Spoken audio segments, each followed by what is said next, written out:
Welcome back, friends, to the Marc Claire Show. You know it's Monday when you get to start your day right with your boy, Marc Claire. Another great conversation coming at you today with Brad Binkley of the Propaganda Report. And this is the first episode from the brand new Marc Claire Show Studios. Very exciting. Still very much in progress, as you can see on the video for those watching, which you can find on this one. You'll be able to find it everywhere. YouTube, Rockfin, BitChute, Odyssey, Rumble. I'm everywhere.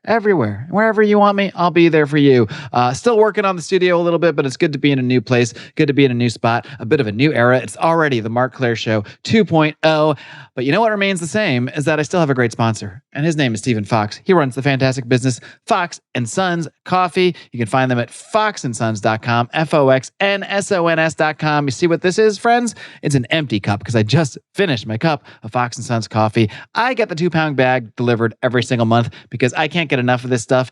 Stephen Fox is actually offering $4 off those subscriptions to all of you. So head over to foxandsons.com, check out a bean, grab a bean. If you want to try a sample, guess what? You're going to use discount code MCS to get yourself 18% off your order as long as it's over $25. You also get free shipping there. Do that. Check out your beans. Get your favorite, and then come back, get that subscription, and Stephen Fox is going to give you $4 off. What's great about this business is not only is Stephen Fox delivering fine coffee beans all around, I don't want to say the globe, I don't know if he ships outside the U.S., but all around the country, if nothing else. He is actually teaching his sons about entrepreneurship through this business as well, hence the Fox and Sons. I think it's a fantastic thing all around, and I'm so happy to have them as my sponsor. So please do head over to foxandsons.com and use discount code MCS at checkout. That being said, it's time for my conversation with Brad Binkley. Welcome back, friends. My guest today is the host of the Drive Time News Blast over on the Propaganda Report, and he is, for those on the video, you can see he's coming to us actually live from the Congressional hearing on UFOs. I'm pleased to welcome Brad Binkley. Welcome to my show. Thank you. Glad to be here. It's very tense here in the halls of Congress. It's good to I see gotta you. imagine. Yeah. Especially with that character behind you there. Is that David Grusch himself, or is that that's one of his buddies, one of his alien buddies? You know, I think it might be David Grusch. I'm not sure, but the way he's been communicating and he's been talking about biologics and grabbing life by the biologics, I think that it's probably him. All right, well, we'll dive into that stuff a little bit later. But first, Brad, I want to get to know you a little bit better. I've been listening to you for years at this point now. But I'm curious what is the origin story of Brad Binkley, propaganda analyst? How did this all start for you? Well, I've always, as probably you and a lot of people that listen, been interested in conspiracy theories. You know, back before it was racist white nationalists to be a conspiracy theorist, back when it was the alien stuff that they're getting back to. Yeah, it used to just be fun. It was no big deal. Yeah, totally. And I studied journalism in school, and I went to law school, and then I stopped doing all that, and I started doing comedy, improv comedy, and theater, and film acting and stuff. And I taught a stand-up comedy class for 4 years, and I discovered that a lot of people, the reason that they were very funny people, that they just didn't believe they could be funny on stage or do anything in that industry because they've been told a bunch of things that just like psychologically prevented them from getting past it. And to me, it related to propaganda a lot, and I started looking for these ways to help people break past those psychological barriers, and I just got to the point where it's like, man, everybody's just so psychologically and emotionally beaten down and imprisoned in this illusionary barrier because of propaganda that it prevents them from doing anything that they're not told that has a certain series of steps and check boxes to follow. And I just kind of fell into a rabbit hole, starting with Edward Bernays when I was researching that. And I for like probably 7 years or so, I just read everything I could about propaganda and the government and history about it. And I hadn't looked back since. So do you mean to say when you were teaching these comedy classes, there would be certain subjects or certain areas that people would be afraid to go in their comedy, and that was due to just like all the massive brainwashing they've experienced? Well, not necessarily. I mean, they didn't believe in themselves because they were led to believe that they could only be a certain type of a business person or that doing that type of art there was no path they were given, and that you had to be special or unique, when really you just have to treat it like a job and decide that that's what you want to do. And not judge yourself all the time. And I think the self-judgment, honestly, is one of the biggest achievements of propaganda in the history of the world, is causing people to doubt themselves just immeasurably to a crippling point to where they can only, like, if people don't, it used to be like this, it's changed a lot the past few years. If you did not have a college degree, people used to think they were just finished and they couldn't apply for certain jobs. And I'm like, no, that actually frees you from having to communicate your skill set with that same system. If you just compare, if you want to get a job, you just decide you want to go after it.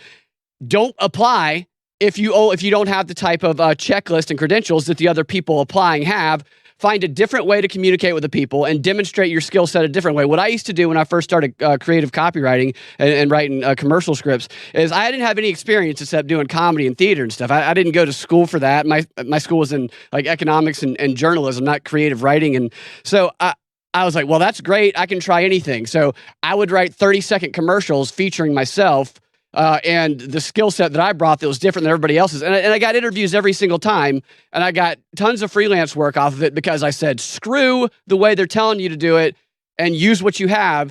And the reason that we think we have to do all this other stuff is because of propaganda, in a sense where if they have these, the elites, I hate calling them that, but the children of elites are not taught the same way that we are.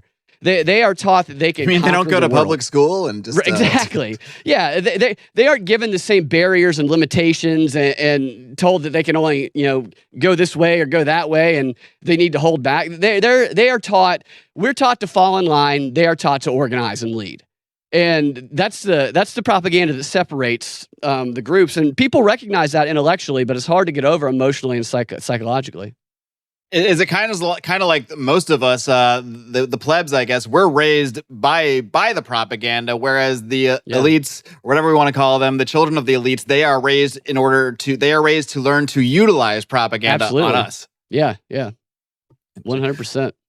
And Brad, so how did you take this passion? I mean, it sounds like this almost became your full-time job. Like, get the job you want. Like you kind of said, just start doing it and just start developing those skills. So you just started developing those skills of analyzing propaganda and understanding propaganda. How did you begin to translate into what you're doing now? I know you first sort of segued into radio, so maybe you can dive a little bit more into that.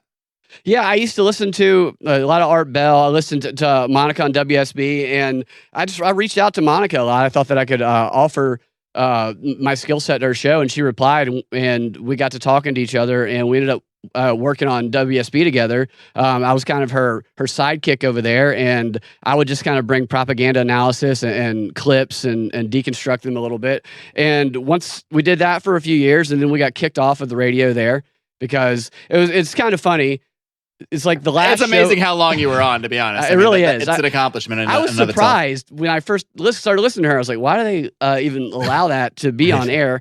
And shortly before we got kicked off, we had been talking about Jeffrey Epstein back before you could talk about Jeffrey Epstein. So Jeffrey Epstein, they allowed you to talk about in the mainstream once Trump became president because they could make it a Trump scandal because they could link it to somebody who was in, I can't remember what his role was in Trump's cabinet, but he was the prosecutor in Florida at the time that Epstein was originally being investigated and charged when he got that sweetheart deal, like in 2007 or something like that.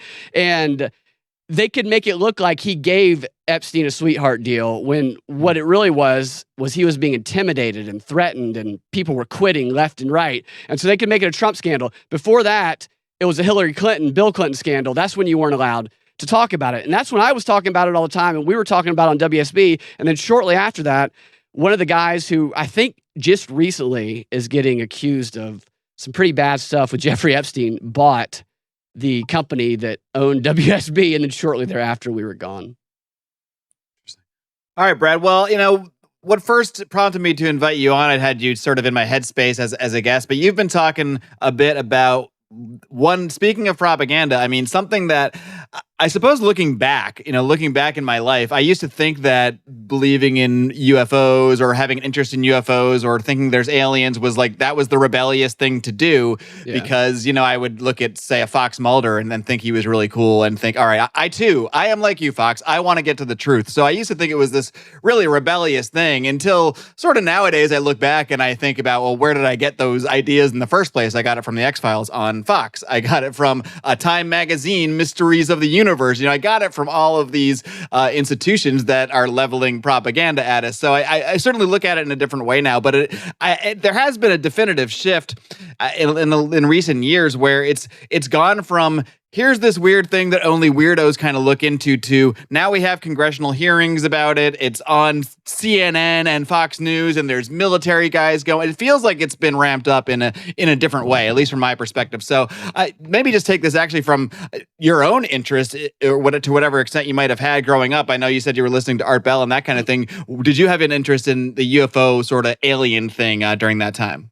Yeah, always. Since I was a kid, I watched X-Files. I've always loved sci-fi, definitely, and never have I been more skeptical about it. I think I saw a meme on Twitter. It was like, I believed in UFOs until the government started telling us they were real, which I think that reflects the way that a lot of people feel right now. I still believe that aliens exist. I just don't believe that what they're telling us right now is honest, genuine disclosure. Not in the least. And we're actually, you mentioned the X-Files. We're in like I think it's season 5 of the X-Files, where Mulder completely abandons his belief and he starts to believe it's the government pretending to be aliens and UFOs and faking the technology. And so David Grusch, in his hearings, he said this in his interview with Recount, and he also repeated it in his congressional hearing opening statement. He said that his reason for doing this, for coming out with these revelations, is that he wants to create or trigger societal-wide ontological shock, which is just disruption of the reality that everybody believes, forcing them to adapt a new perception of reality that includes things that they previously didn't think possible before. Season 5 of X-Files, I was watching it, an episode a couple weeks ago. I actually have a clip somewhere on here. I could probably pull it up in a minute. But Mulder is having the conversation in what's like a congressional hearing setting, talking about this ontological shock and how it prepares people to believe a big lie. And I'm like, this is exactly, it's like they just took a script and they transferred it over to Congress. And it blew my mind. I just had it on the background. I wasn't even trying to find it. And I just did like a double take. It's like, that's what's going on.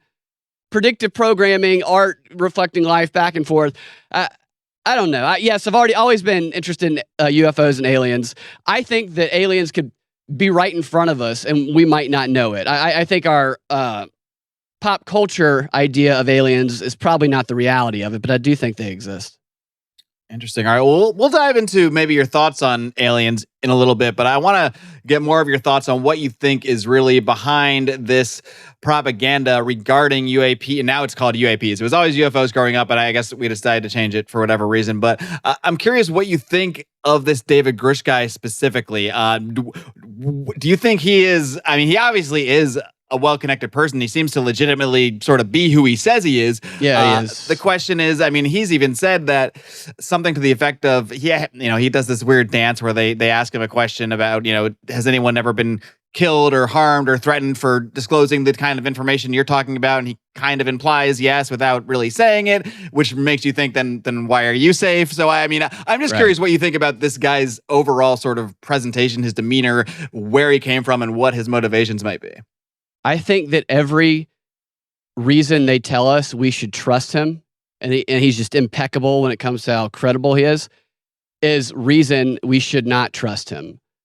The guy is a 14-year intel veteran. He was in the Air Force before that. I think he was in Afghanistan, maybe. You can't find any other information online about him other than his military stuff and a few things back before this, but there's very little out there about him. He either didn't have a presence before or they wiped it clean. But 14 years in intel, he was specifically in covert operations. He was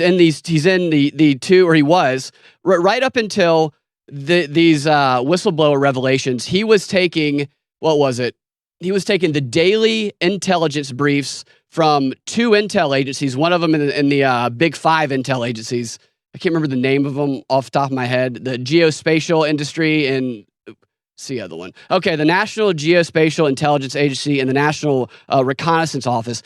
He was walking the intelligence briefs over to the White House in the West Wing just weeks before these revelations when he decided to step down. So a guy that deep working in covert ops who was telling us that he didn't see the things himself. He got all of the information from high-level intel sources, the top of the intel community, which is the community that also told us that the Hunter Biden laptop was Russian disinformation.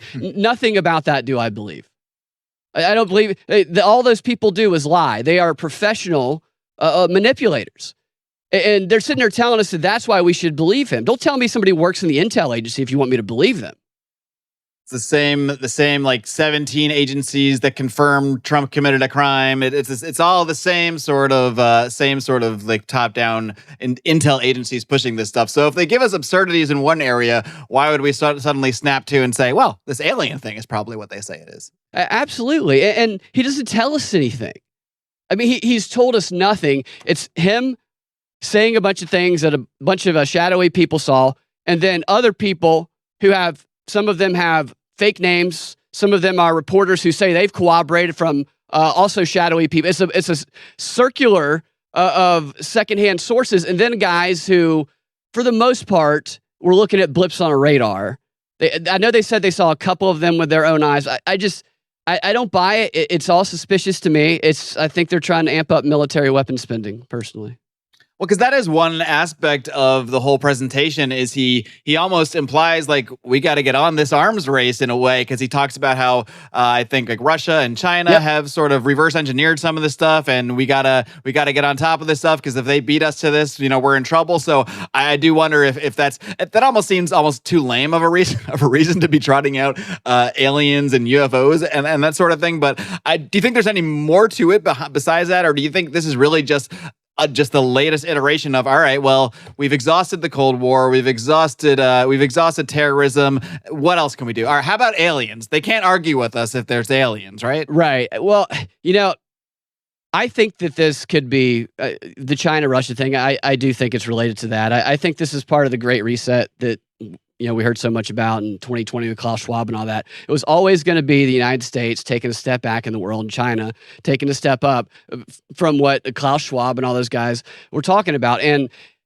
whenever I would hear stuff like this, and the UAP stuff started really getting to talk about in the mainstream, it just always, there would be kind of in the background a little bit of talk about China. And I think that you have COVID, where the lab leak stuff. So there was a story yesterday about this basically Chinese Wuhan lab that was I was just listening to that. That's a weird one. It's crazy, and it's linked to China, and it makes you think about maybe they intentionally released this thing. Which since the beginning of that, I was like, it's not the explanation right now, but I think they will ultimately say China intentionally created it. Whether they did or not, I think they'll say this, and it was intentionally released from that lab for bioweapons purposes against us.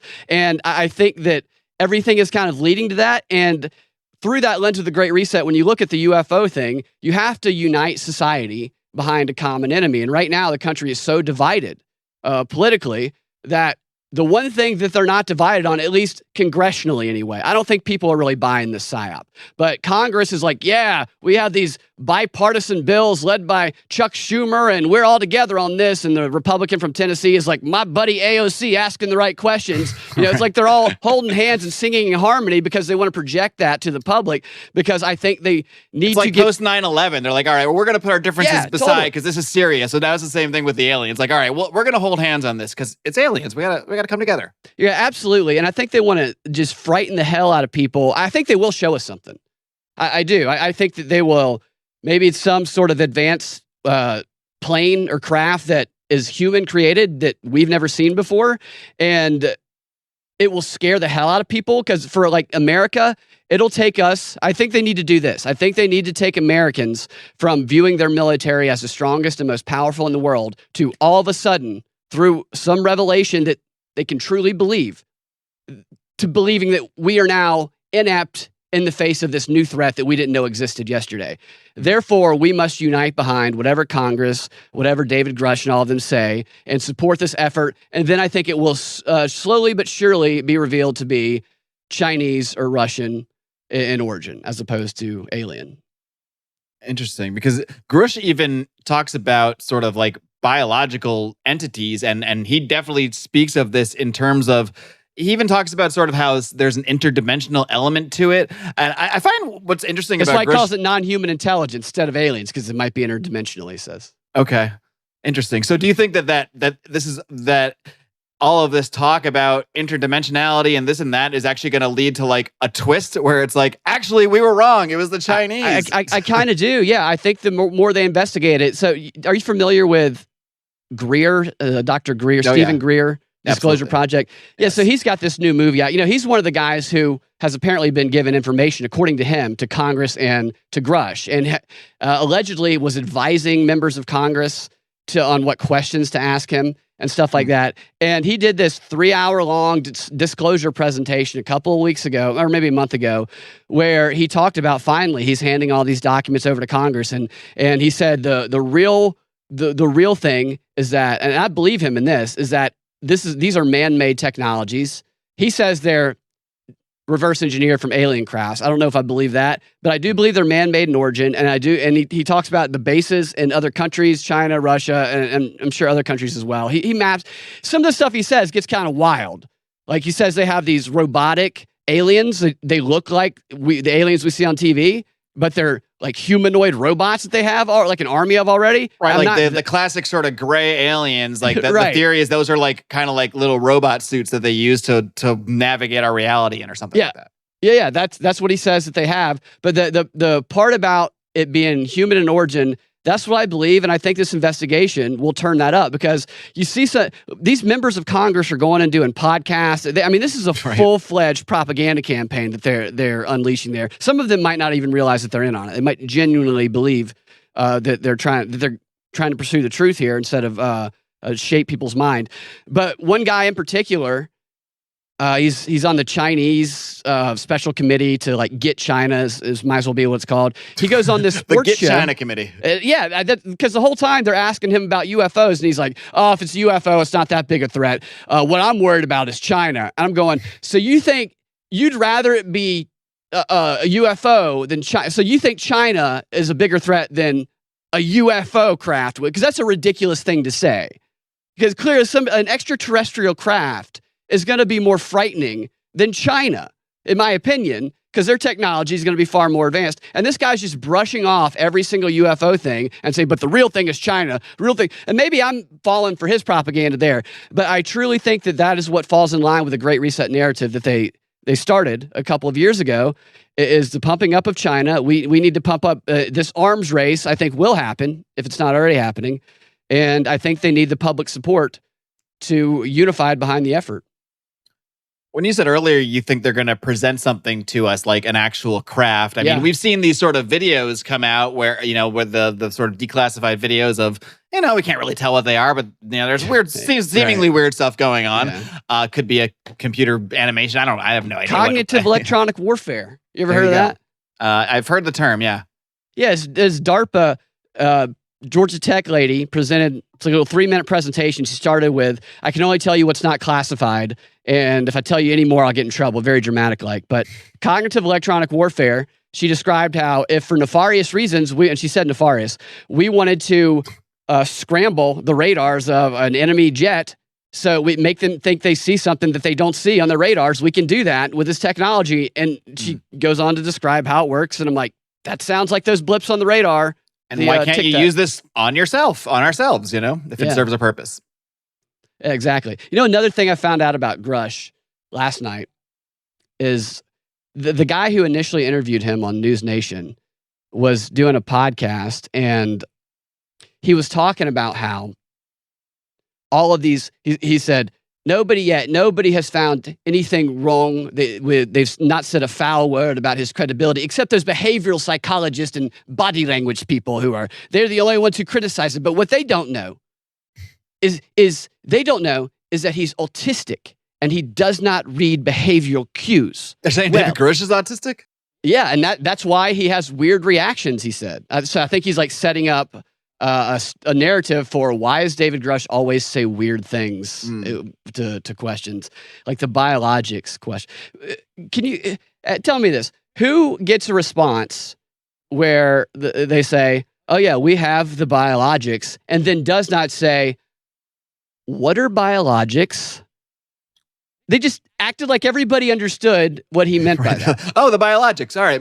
We'll note that down. What the fuck does that mean? Does that mean DNA? Does that mean a body? What does that mean? And he never really details what that means. It means you look up biologics, the first thing that comes up is I think it's either Pfizer, and it talks about a vaccine. We've got their vaccine technology. Right. We're going to tie it all back in. I'm wondering if this is really just to sort of hamper any criticism of Grusch in any way, shape, or form. So it becomes you're anti-autistic if you criticize this guy. Totally. Yeah. You're a bigot if you criticize the UFO whistleblower. I do find some of the detail that Grusch goes into pretty interesting, whether it's just propaganda that he's being fed or what, because he does go into like some pretty explicit detail in terms of like the shape of crafts. He talks about these cubes, and he also talks about how they sort of shift in and out of our visible spectrum, which is all stuff that somebody who's been someone that's into this subject for years. I've read the work of like John Keel and Jacques Vallée. Like a lot of it does track with a lot of what these guys have talked about over the years in terms of how UFOs have operated, not just in our modern times, but even going back hundreds of years and the kinds of reports there was. So I do wonder where the propaganda meets whatever reality there may be to the whole situation. Yeah, he went through it's like he went through the greatest hits of what people who've been into UFOs their whole life have been looking at and talking about, and people calling them crazy about. And I don't know. Maybe that's all it is. Maybe he's just done he's done the homework. Yeah. He knows what we've been reading all our lives. And he's like, well, it's got to line up with some of this stuff. And he's appealing to that crowd. And I've been a little surprised with some of the prominent UFO researchers. What is the one guy's name? Their name slipped my mind right now, but I would have thought they would have been a little more skeptical of his claims. But I think they've pulled some of these guys into it, and they're getting information from them, like Greer and Richard something, I can't remember his name, but guys who used to be on Coast to Coast all the time, stuff like that. The cube shape stuff, I find that fascinating. I watched the Carl Sagan video that was going around Twitter where he's trying to explain 4D and 3D, which is just way above me. But I kind of got what he's talking about with those cube shaped crafts they were describing. Mm-hmm. Where Carl Sagan was explaining it, where that was like a 4D craft trying to penetrate into our 3D space. Carl Sagan was explaining UFOs? Did I miss this? That happened? Yeah, this was on a video that was going around Twitter. I missed that season of Totally, yeah. It was interesting stuff. It's so so complex. It's the holographic theory that Grusch mentioned during the hearings the other day. Mm-hmm. Wow. So this stuff has been, and I guess when I was a kid, I didn't view Carl Sagan as a propagandist. Now I certainly do, as sort of another minister of science. So the more you look at all this stuff and you see all those connections, the more it's hard to see it as anything but a long sort of long-term propaganda campaign.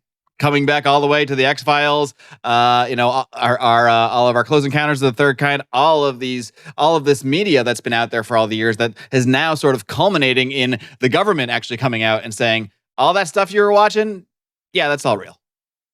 Yeah, it really has. It really makes you rethink the predictive programming aspect of X-Files, or just they were well studied in the history of UFOs. I think the script writers on that, and I think some of them, the Chris Carter, I think he's been doing interviews lately. He's excited about the revelations, and if I thought they were real and I thought it wasn't going to be like doom for the world, which I don't think it's going to be doom for the world, but I don't believe them.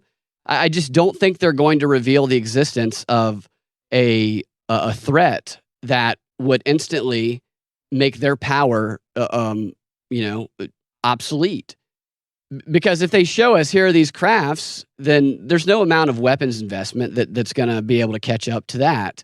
We can catch up to China, but we're not going to be able to catch up to extraterrestrials traveling across the universe unless we have a deep space program where we are already doing that. And I know that used to be a conspiracy theory. I used to believe that, but I don't think I believe that one anymore. Yeah, that used to be a favorite of mine too. That we have the secret bases on the moon, on the dark side of the moon, and all that stuff. Because I go two ways. I mean, I'm pretty strong on my feeling that stuff like the moon landing and a lot of other space junk that we see is just junk, is propaganda, is not real. And then that leads me to both sides of, well, either they don't really go to space or they can't really do it what they say they do, and that's why, or the other way. And it's like there's a whole freaking armada up there of all this other crazy shit that we can't even imagine. And that's why they show us the fake stuff. But yeah. Have you ever seen a UFO? Yeah, I have.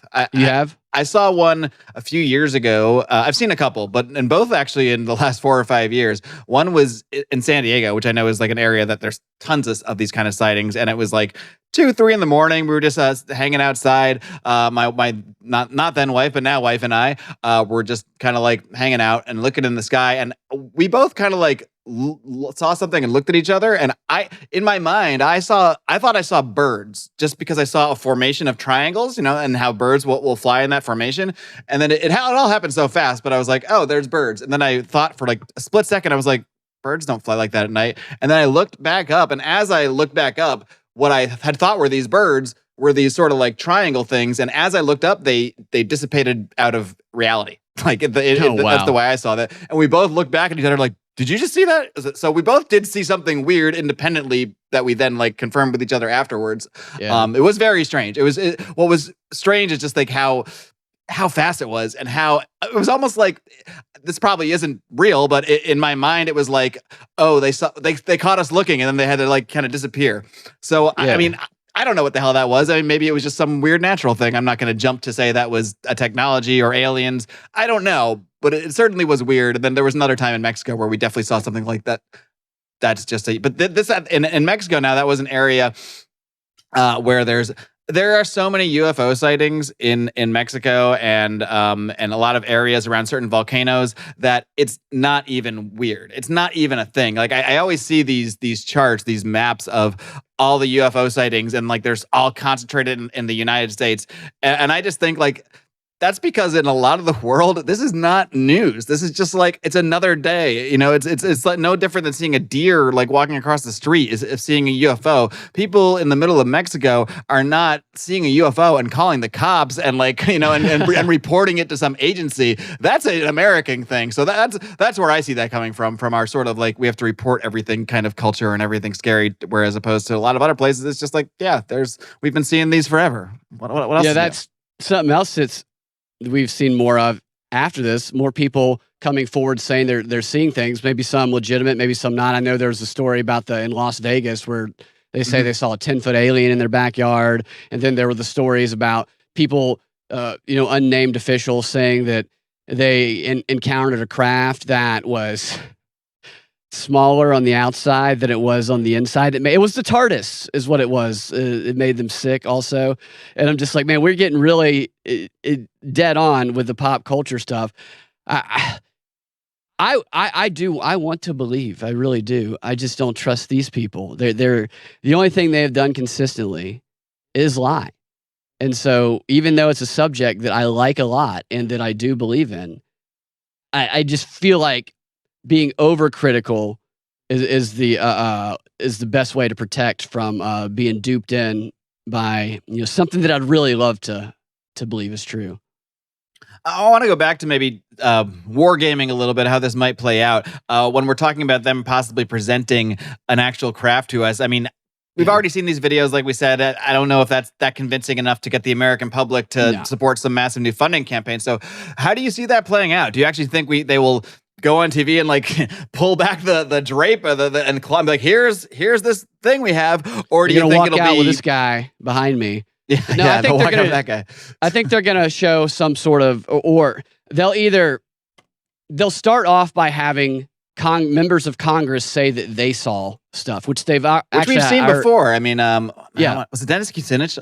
He's one of them that says he's seen UFOs. Yeah, I think so. Matt Gaetz did just the other day. He said that he saw something that nobody else in Congress has seen when he finally was allowed into some Pentagon program in Florida after they first didn't let him in, because the whole idea is that Congress is fighting against the Pentagon for the American people. I'm going, right. Okay. But that's the way they're framing the narrative. And he says he saw something. I think we'll see more of that. We'll get the most trustworthy politicians to appeal to their groups. AOC will probably be shown something. The guy from Tennessee will be shown something. The main ones behind it, Luna, the younger girl, I can't remember what her last name is. Just don't let Rand Paul come out and start doing UFO if Rand Paul stuff. starts saying it, yeah, he's been quiet on some of this Which stuff. tells me even more that he probably is like, I'm not, this is some bullshit. Right, yeah. And if they need to continue, then they might start floating some images out there. I don't know that they'll roll a piece of a craft or any biologics in a petri dish or dish onto the Congressional House, but I think that they'll go as far as they need to, at least until they abandon it. They might say this isn't working and pull it back. But do you think it's working? I don't see people on social media who typically I would be into UFOs from what I know about them buying into it.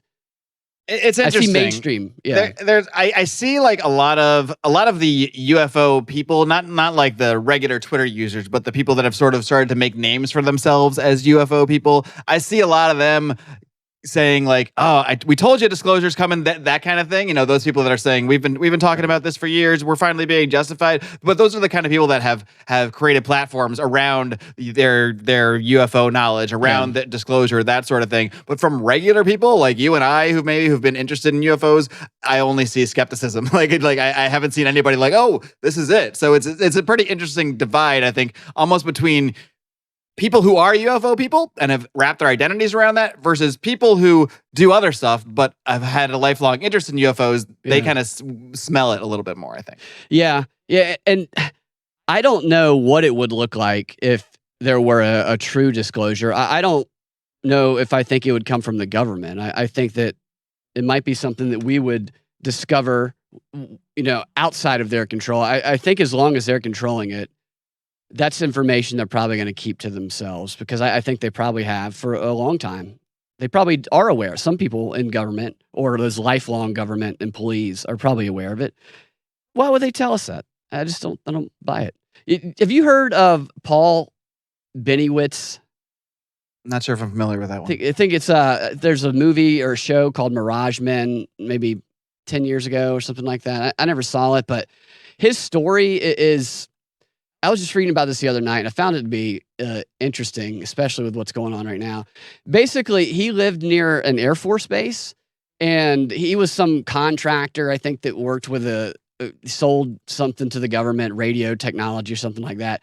And he saw these lights in the sky, these colored lights, and he never seen anything like that before, and he thought they were UFOs. And so he went and told the military about it, and what they were, according to the story anyway, was military crafts, advanced technology that they were trying to conceal from the public. And this guy had seen it, and they wanted to continue to hide it from the public. So what they did was, instead of telling him he's full of it and he's crazy, is they embraced his belief, and they told him he was right, and they engaged him, and they started giving him evidence, and they just fueled his belief that he was seeing UFOs to the point of where they would stage things that made him think he was witnessing a fight going on between UFOs and soldiers on a military base.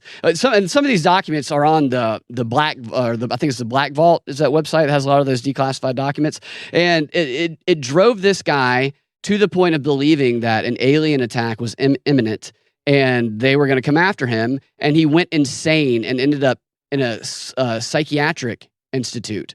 And they had a military handler. I can't recall his name off the top of my head, but I'm probably getting some of the details of that story not dead on, but that's the basis, that's the gist of it. And I'm like, I could see maybe something like that going on. I don't know if David Grusch would be the one who's being manipulated, but I think maybe people like Dr. Greer and some of the other UFO guys that they brought in, that they might try to get them to believe something that maybe isn't true, that maybe is actual weapons. The whole like idea is that the government has apparently a number of times tried to convince people that something is a UFO when it's really the technology that they've been trying to hide from us, because the people say they're 50 years ahead of us. I don't know how far ahead of us they are, but they're definitely ahead of us. Yeah, and I mean, I always go back and forth on some of these guys, like a Greer or what have you. Like, to what extent are they true believers in the things that they've seen, the things that they're disclosing, and to what extent might they be simply, just manipulated, or are they manipulators? And I always think back to Bill Cooper. I'm sure you're familiar with him, and because he early in his work, I mean, in Behold a Pale Horse, he even talks about seeing crafts, having things shown to him, seeing something rise out of the water. But later in his life, I believe, sometime before his death, he started to kind of talk about how he started to sort of recant on that, not recant on what he had seen, but he started to think that he was actually manipulated, and he was actually shown things with the intention of him being someone that comes out and discloses this stuff. So it always kind of drives me into this loop of where does the true believing start and where does the propaganda, where do these things kind of... up a little bit there. Oh, did I? It's the aliens, man. Uh-oh. All right, we're back. I can hear you now. All right, cool. Yeah. I always try, maybe the aliens are interrupting our broadcast here. Yeah, they don't want us telling the truth. But yeah, I always go back and forth on just who's actually a true believer and how much are people sort of influenced to become disclosers that wouldn't have been otherwise. Like we were talking about earlier with the X-Files, at some point you kind of realize that Fox Mulder was turned into the guy who wants to believe. I mean, that was he was almost a created person, and that's like one of the revelations he has in some of the later seasons, that he was actually being manipulated to become almost like a Stephen Greer type, like a disclosure person. By the smoking man. So who is the smoking man in our government I want to discover who that person is. Mm-hmm. Mm-hmm. Maybe it's the same guy. Maybe. So you said something about the underwater things. So they changed that definition of UFO to UAP to include they actually list what they include as a UAP in the new bill that Schumer presented. They attached to the National the Defense Authorization Bill. And it's called the UAP Disclosure Act of 2023. And it includes the underwater submerged UFOs and all of them.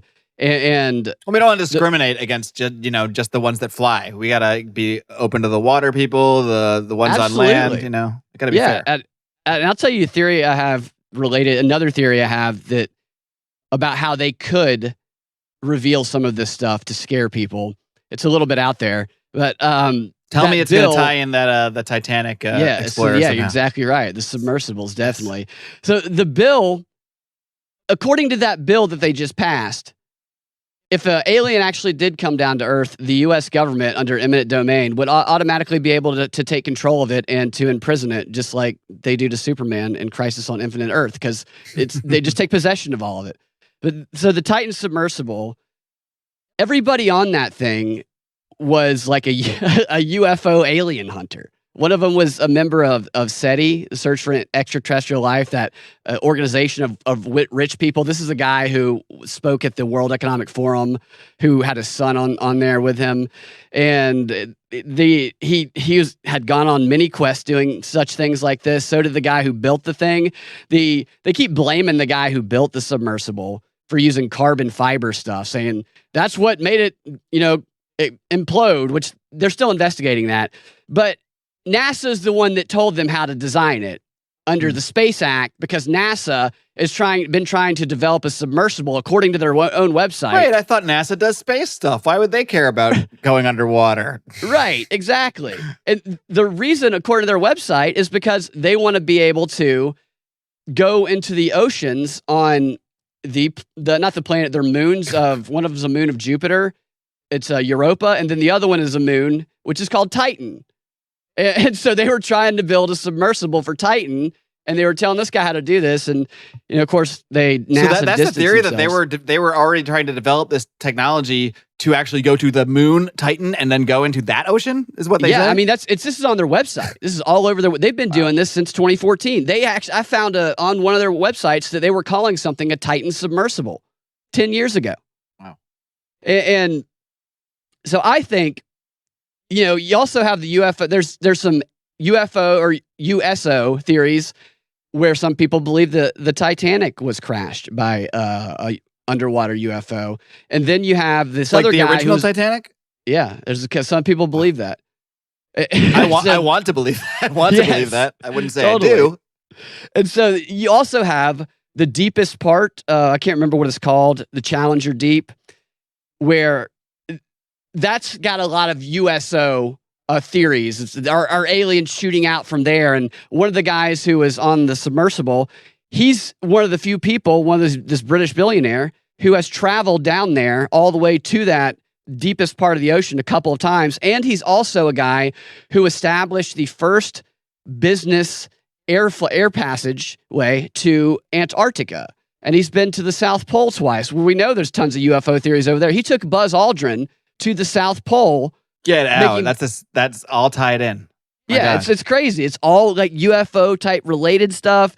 And then you have the only other person. Wasn't Buzz Aldrin like taken out of Antarctica like in like some medical evac or something? He was when he ill. Yeah, there was something and weird. And he tweeted some crazy stuff about how the devil's here and some weird stuff. Yeah, I've seen differing stories on whether those tweets are real or not, so I don't know. But either way, he did go there. That's for sure. Yeah, it's weird. And now he wears like 3 watches. Do you see that picture he took where he's wearing 3 watches? No. Buzz Aldrin? Yeah, it's a weird one. It's one he tweeted out recently. Yeah. And he's made some statements too, that he's retracted some statements. All of these weird things connected to this submersible, including that wasn't the first carbon fiber submersible like they say it was. The first one never got used. It was built by the same guy that helped this guy build this one, but the guy who was this guy was trying to be the first guy. He's trying to beat the James Cameron years ago to the deepest part, like a solo ride to the deepest part of the ocean. And they say he would have won, except he died mysteriously in an airplane crash near Area 51 right before his submersible, which was being built in secret, was going to be unveiled to the world. And they didn't find him for like 18 months. And when they did find him, they just found his ID and some bones that they traced some DNA to. Very suspicious stuff. The only 2 guys ever building carbon fiber submersibles die mysteriously in a situation where you can't produce a body. I don't know. I have a feeling that it's out there, but if they really want to scare people, they could do this investigation and say it turns out it wasn't just the carbon fiber hole. It was hit by an underwater UFO. Wow. That might scare people. That would tie us back in for sure. And that's one where you had, unlike with David Grusch, who I'm sure most housewives and grandmas have not heard of and couldn't care about because that's boring Congress stuff. We don't watch that. But everyone, all of them were all invested in this submersible Titan thing. So, if you can tie the UFOs into maybe you get the housewives invested then. If suddenly, suddenly these poor, these, not to, I don't know what happened to these guys. I don't know if these people are really alive, if they're even, I don't know what to think, but if they're actually real dead people, I certainly, have no, don't want them to be dead. So there's that. But no, I hope it was fake. I'd rather than be alive. Exactly. Right. Yeah. That's why I never understand when people get mad when you suggest some event might be fake. It's like, wouldn't you prefer that? Why would you prefer actually dead kids or actually dead people? Wasn't it way better if it's actually just fake, if it's actually just propaganda? I never understood that. Right. Yeah. Yeah. Well, that atrocity propaganda, man, it's so effective all the time. They be respectful to the dead. Mm-hmm. And they have lied about the dead, the babies in incubators. Everybody knows that the Nahara testimony, which nobody can question at the time because you're an asshole if you do. Then you hate babies in incubators. Right. Yeah. Right. Turns out. I'm curious if you want to look ahead, maybe 10, 15 years from now, what kind of conversation do you think? Maybe we'll actually do it. Maybe in 15 years we'll do it. I hope so. Hopefully before then, but maybe we'll actually come and look back on how we were looking at things now. I'm curious what you think about what the conversation might look like if it's where it is now, where there's congressional hearings about alien technology and this and that. What kind of stuff are we going to be seeing in 10, 15 years? Where do you see all this going? Well, if it follows the path that I think it will, I think I see it going to, we have probably the world is transformed a little bit. That America's not as powerful. There has been the revelations of the existence of advanced technology that maybe some people hope that will provide clean energy for everybody, and it would free energy also, but I just don't think they're going to give free energy. Because what if that's the ultimate Green New Deal is when we bring in the aliens and they're like, what do you guys still use gas? You look at this, right. Look what we have. You don't need that stuff. Yeah. The billionaires, they would not like that at all. I think that AI technology, if it continues, maybe they'll call it something different, might be I can't imagine what role AI will play in society in 15 years. With a caveat, I don't think it's as great as they make it out to be right now. I think they want people to rely on it. They want people to think it's great. But I do think that it can continue to advance and that they are going to be building it into technology moving forward. And I actually think this AI stuff will merge with the whole non-human intelligence thing. That's another thing about all of this, is that definitive change from extraterrestrial to non-human intelligence, which everybody started using after David Grusch. I mean, that's this guy, nobody's ever heard of him before, comes out and says the phrase non-human intelligence, and suddenly everybody in Congress and everybody in the media is just using the phrase non-human intelligence. Right. It's bizarre. It's a talking point, and it's also, to me, an out to say not an extraterrestrial, but what could be considered non-human intelligence? If you look at the bill where they do define it, artificial intelligence, which is by its very definition, is non-human intelligence.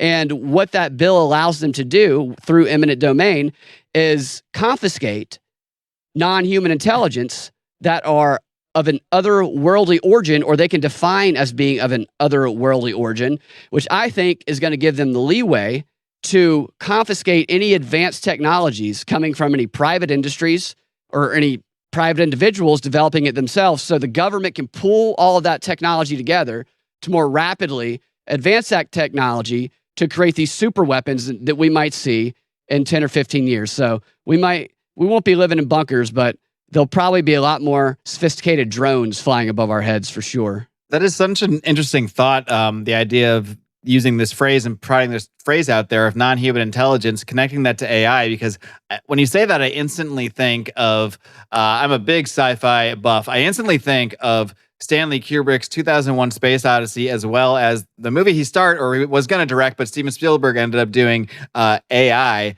And in both of those movies, they're not really explicit about this in 2001, but if you read the books by Isaac Asimov, it becomes pretty clear that we're not dealing in either of those scenarios. It seems like we think we're dealing with aliens, but it turns out we're actually dealing with very, very advanced AI that basically leaves time and space and can exist outside of time and space, and then can go back and enter the past and appear to us, or humans interpret it as aliens, but it's actually extremely advanced AI in both of those scenarios. So it's really interesting that you bring that up. I could see some of that playing out, especially in 15 years in the future.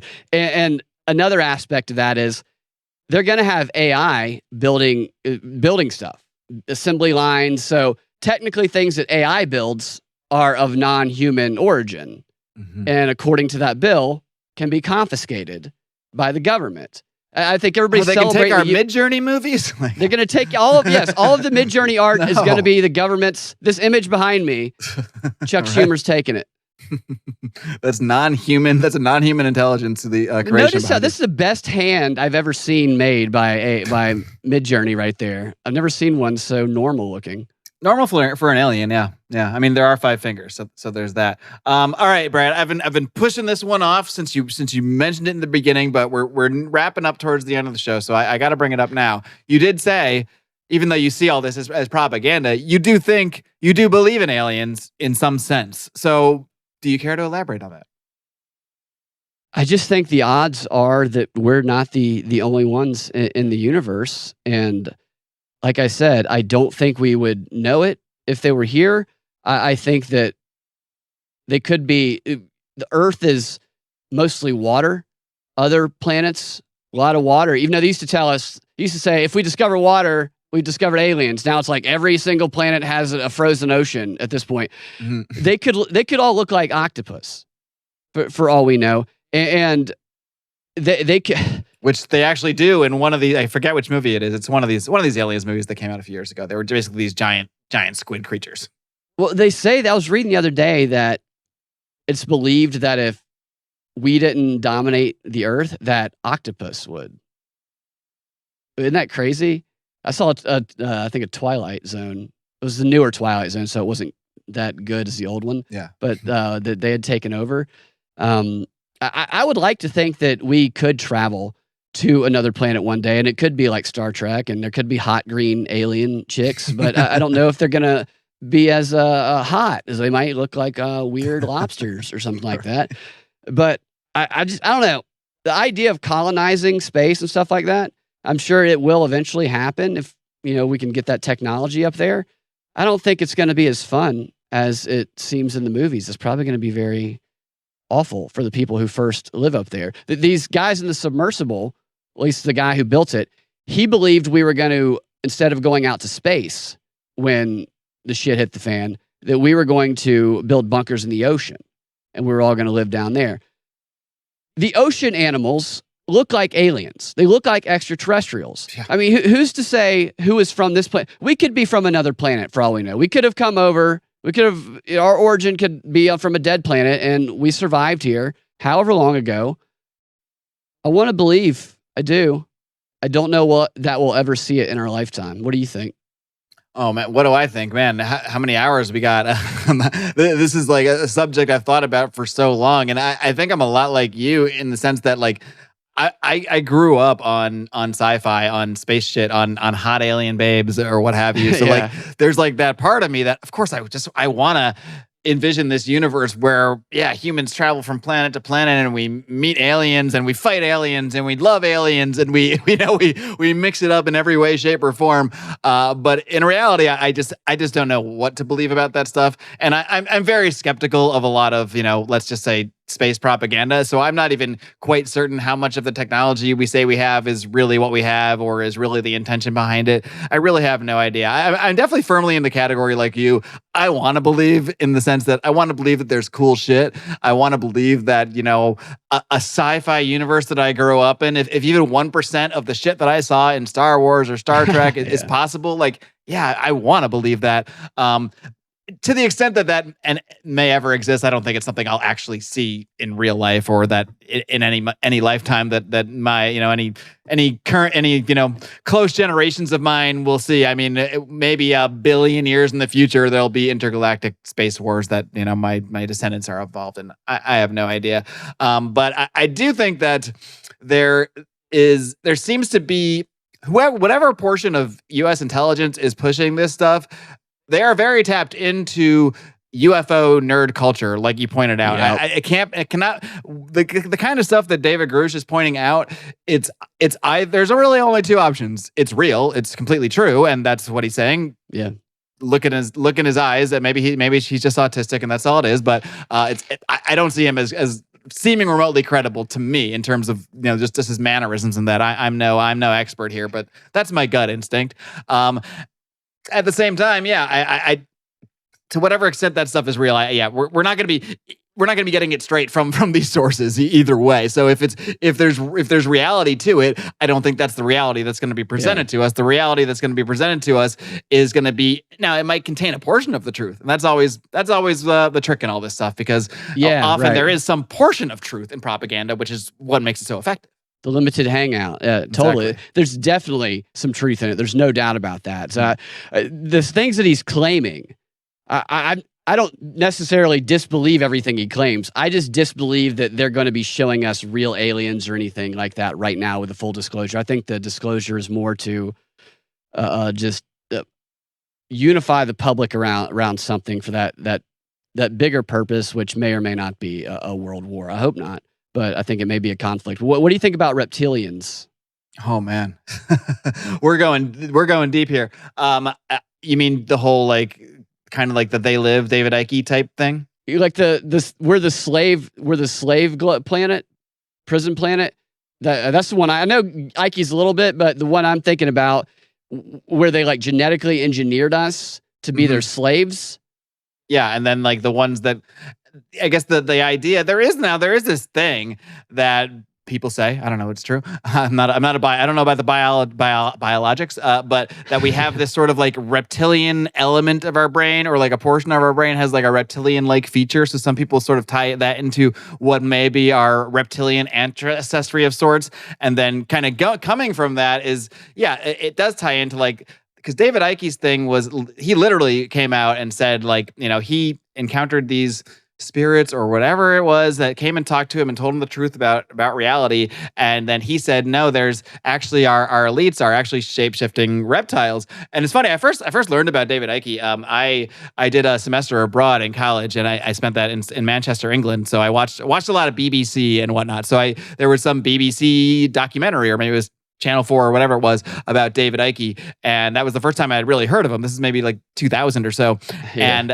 And they're interviewing him, you know, the whole thing is to make him seem like a crazy person, you know? Yeah. And they're interviewing him and they're saying, you know, a lot of people, when you're saying reptilians, you're really talking about the Jews, and you're trying to say that the Jews control the world. And he turns to this reporter like dead straight, like, and he just looks at him and says, no, I'm talking about reptilians. I'm literally talking about reptilians, not Jews. And it's just, that's like my permanent memory of David Icke. That is hilarious. Him emphasizing that this is not a metaphor. He's not trying to refer to anything else. He's talking literally about reptiles. I don't know. I think that either way, whether it's literal reptiles or not that run the world, I'm not sure if we would notice the difference, you know? So maybe we could act as if it's reptiles either way. Right. So I used to think about it like this. I have a dog, and you know, dogs they don't necessarily know that we are of higher intelligence than them. Like an ant doesn't know that we're of a higher intelligence than them. To an ant, we're just like a thunderstorm, you know, with footsteps in. I think if there were some sort of higher intelligent life form, that we probably wouldn't recognize it as that, the same way an ant doesn't recognize us as being a higher intelligent life form. Maybe every time we hear a thunderstorm, we are hearing the aliens argue, you know? We quite possibly. Yeah. And the reptilians, I found this interesting. You know, they started gene editing all this stuff. And the thing is like 2017 or 2018, there was this published paper about how CRISPR, some scientists had successfully changed a beetle, completely transformed a beetle that did not fly into one that flew, and it like reproduced, and they basically created a new species through gene editing. And I'm reading the way they did it, and I'm like, that sounds like what they say the reptilians did to us. Right. Yeah.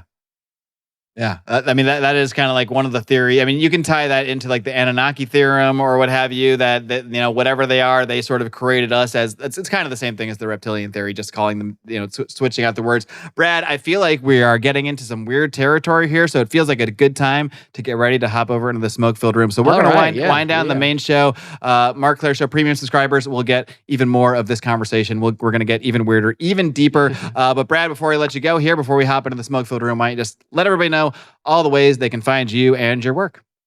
You can find me at youtube.com/Brad Binkley, rumble.com/The Prop Report, at Freedom Act Radio on Twitter. And my website is The Prop Report. Excuse me, not The Prop. I forgot we changed the website. My website is propagandafight.com.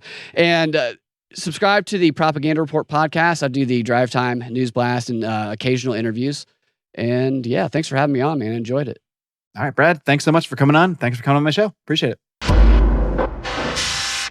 All right, friends, I hope you enjoyed my conversation with Brad Binkley. The conversation did continue in the smoke-filled room. As you could tell, we were starting to get into some weird territory in the end there, and we certainly continued having a very, very fun kind of conversation about all sorts of subjects, including our continued discussion of the reptilian theory of David Icke, who went into all sorts of interesting territories, including what is the real nature of UFOs? Are they the same things that we've seen all throughout history, reported as things like fairies, as demons, angels, whatever you want to say? Is there a connection here? And how does that all tie in to the propaganda that we're seeing coming out regarding UAPs/UFOs? We also talked about the connection with the Titan submersible and that whole thing. So there's really a lot of layers to this stuff, and I was thrilled to dive into it with Brad Binkley. We're definitely going to do it again. Of course, you get access to the smoke-filled room If you were just a Marc Clair Show premium subscriber, you can check that out on Patreon, patreon.com/Marc Clair Show. You can support me over on Rockfin with a bunch of other creators. You can also check it out, Subscribestar. You can head over there and get yourself a free week trial. So maybe you just give yourself a free week. Just check out this smoke-filled room. See how much fun Brad and I have, and you're going to want to hop on board. I'm quite confident of that. You can find all the links, every single one of them, conveniently located over at marcclair.com. That's marcclair.com. My friends, until next time, in case I don't see you, good afternoon, good evening, and buenas noches.